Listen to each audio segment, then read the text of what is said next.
안녕하세요, 골량입니다. 지난 9라운드 중간 점검 이후 오랜만에 점검 영상으로 돌아왔는데 분위기가 심상치 않습니다.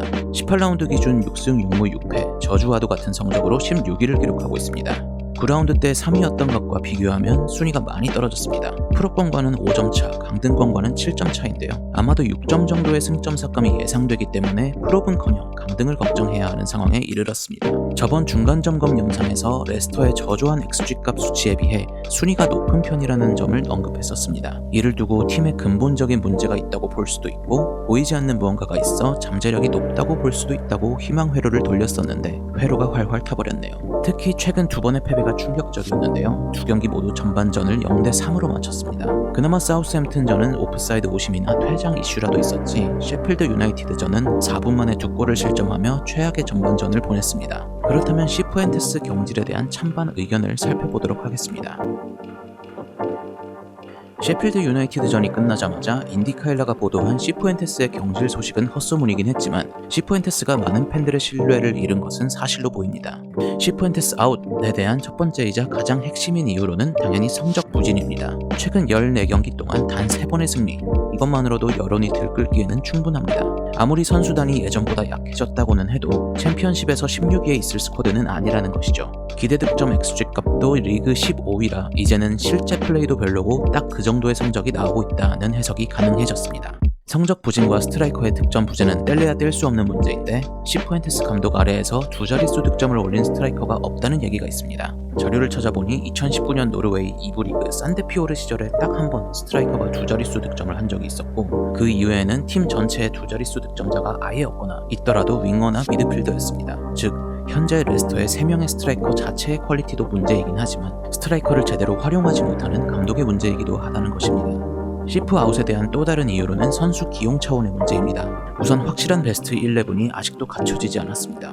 부상이나 퇴장 등의 몇몇 변수가 있긴 했지만 그래도 고정된 틀을 갖추고 있어야 조직력을 더 끌어올릴 수 있지 않겠냐는 의견이 있습니다. 특히 스트라이커 자리는 아이유, 다카, 카란사가 번갈아 나오고 있지만 18라운드까지도 아이유 2골, 다카 1골, 카란사 0골에 그치며 모두 아쉬운 모습을 보여주고 있습니다. 그리고 시푸엔테스는 유소년을 적극 기용하겠다고 했지만 실제로는 실천하고 있지 않다는 지적도 있습니다. 베스터고르의 파트너 센터백으로 오콜리와 파스가 번갈아 선택되던 가운데 넬슨은 14라운드가 되어서야 선발로 나왔습니다. 그 경기에서 좋은 모습을 보여줬지만 실전 감각이 무뎌진 탓인지 바로 그 다음 경기에서 부상을 당하고 말았습니다. 알루코의 경우도 비슷합니다. 레스터의 좌측 풀백은 주로 루크 토마스가 담당했지만 수비진 중 가장 취약한 포지션으로 지목되기 일쑤였고 상대팀들의 집중 공략 대상이었습니다. 레스터 U21팀과 잉글랜드 U20 대표팀에서도 활약 중인 알루코를 기용해야 한다는 목소리가 높아졌고 17라운드 소튼전에 이번 시즌 첫 선발로 나섰지만 의욕이 너무 과다했던 나머지 퇴장을 당하고 말았죠. 넬슨도 알루코도 1군 합류 시기가 조금 더 빨랐으면 어땠을까 하는 아쉬움이 남습니다. 루이 페이지도 시즌 극초반에 2경기 정도 나왔을 때 아쉬운 모습을 보여주긴 했지만 경험을 쌓게 해줄 필요가 있고 현재 스트라이커 자원이 모두 부진한 가운데 U21팀에서 2경기 1골씩을 넣고 있는 제이크 에반스를 테스트해봐야 한다는 의견도 있습니다. 제르미 몽가의 활약이나 출전 빈도도 시즌 초반에 비해 많이 줄어들었습니다. 종합하자면 시푸엔테스는 선수 기용에 조금씩 변화를 주면서 여러 선수를 써보고 있지만 경기 내용적으로도 결과적으로도 아쉬운 모습입니다. 겨울 이적 시장에 선수 보충이 되지 않는다면 시푸엔테스가 지금 스쿼드에서 더 끌어낼 게 없어 보이는 듯합니다. 시푸엔테스 경질을 반대하는 의견은 대부분 시푸엔테스가 잘하고 있어서가 아니라 경질한다고 해서 나아지기 힘들다라는 방어적인 이유가 근거입니다. 우선 최근 들어 레스터의 감독이 너무 자주 바뀌고 있죠. 프리미어리그에서 강등당한 22-23 시즌 브랜던 로저스의 경질을 시작으로 딘 스미스, 마레스카, 스티브 쿠퍼, 반니, 현재 시푸엔테스까지 4시즌 동안 6번째 감독입니다. 이 중 마레스카만이 성공 사례였지만 1년 만에 팀을 떠났고 수많은 감독이 팀 정상화에 실패한 가운데 다음 감독으로 그 누가 오던 과연 뭐가 달라질 수 있을 것인가 하는 의심 어린 시선이 존재합니다. 그리고 팀 재건에는 시간과 자본이 필요하니 장기적으로 기다려줘야 한다는 의견이 있습니다. 시푸엔테스는 인터뷰에서 부임할 때 팀의 어려운 상황을 잘 알고 왔고 팀을 재건하는 과정은 쉽지 않을 것이지만 자신감이 있기에 본인을 믿어달라고 얘기해왔습니다. 선수들이 달라지든 보드진의 구조적 개편이 일어나든 시간과 자본이 필요하다는 것이죠. 실제로 이번 여름에 강등 동료인 입스위치, 사우스햄튼은 각각 50M/가량을 지출했지만 레스터는 단 한 푼도 쓰지 않았습니다. 오는 겨울 이적 시장에 아마 추가적인 이탈이 있을 수도 있고 판매가 선행되어야지 영입이 가능할 것으로 보입니다. 특히 계약 기간이 이제 6개월 정도밖에 남지 않은 선수들이 아이유, 페레이라, 윙크스, 수마레, 다카 등이 있는데 이 선수들을 겨울에 팔든 FA로 보내든 정리하는 데는 시간이 필요할 것 같습니다. 재계약을 할 수도 있겠지만 언급한 선수들 중에서는 가능성이 높아 보이진 않네요. 최근에는 보드진의 구조적 개편도 일어나고 있습니다. 수잔 웰런 CEO가 떠나고 존 루드킨 풋볼 디렉터의 권한을 축소 조정하면서 새로운 테크니컬 디렉터를 임명할 예정이란 발표가 있었습니다. 테크니컬 디렉터의 역할은 팀마다 조금씩 다르지만 주로 감독과 보드진 사이에서 팀의 철학에 맞는 선수, 감독, 코치진을 선임하는 역할을 합니다. 시푸엔테스가 경질되더라도 그 시점은 이 테크니컬 디렉터의 임명 이후에 이루어질 가능성이 높다고 봅니다. 시푸엔테스의 다음 감독을 앉혀놨더니 새로운 테크니컬 디렉터의 방향과 맞지 않을 수도 있으니까요. 그리고 시푸엔테스를 경질하면 어찌됐든 추가적인 금액 지출이 발생하게 될 것입니다. 참고로 반니가 팀을 떠날 때 돈 한 푼 받지 않고 나갔다는 얘기가 특히 국내 커뮤니티에서 자주 돌던데 이는 잘못된 사실입니다. 아마 계약 해지에 상호 합의에 이르렀다는 문구를 두고 오해의 여지가 생긴 듯한데 벤 제이콥스 기자에 따르면 보상금 지급을 다음 시즌, 이번 25-26 시즌으로 넘기기로 합의한 것이지 영원으로 합의한 것이 아닙니다. 아무튼 시푸엔테스를 경질할 경우에도 위약금이나 보상금이 아예 빵이기보다는 지출이 생길 확률이 높습니다. 가뜩이나 PSR로 벌벌 떨고 있는 레스터에게는 또 하나의 부담이 될 수 있습니다. 여기까지 시프 아웃과 인 각각의 의견을 종합해보았고 제 의견을 첨언해보자면 우선 테크니컬 디렉터가 오거나 PSR 관련 승점 삭감의 규모가 확정될 때까지는 결정을 유보해야 할 것 같습니다. 시즌이 반이 넘게 남아있긴 하지만 이번 시즌 승격을 노리는 건 벌써 가능성이 낮아 보이고 이번 시즌과 다음 시즌을 거치며 선수단 정리 및 보충, 체질 개선이 필요해 보입니다. 저도 최근처럼 형편없이 패배한 경기 직후에는 당장 시프가 나가줬으면 싶다가도 또 머리가 쉽고 생각해보면 당장 경질한다고 해서 반짝하는 반사 효과는 있을 수 있겠지만 장기적으로 팀에 도움이 될까 싶습니다. 개인적으로는 경험 있고 유능한 테크니컬 디렉터의 지휘 아래 온 구단이 같은 철학을 공유하면서 팀의 전체적인 체질 개선을 해줬으면 합니다. 결론. 승점 삭감을 고려해서 팀이 강등권에 들지 않는 선에서는 시간을 주자는 게 제 사견입니다. 여러분의 의견은 어떠신지 자유롭게 댓글 부탁드립니다.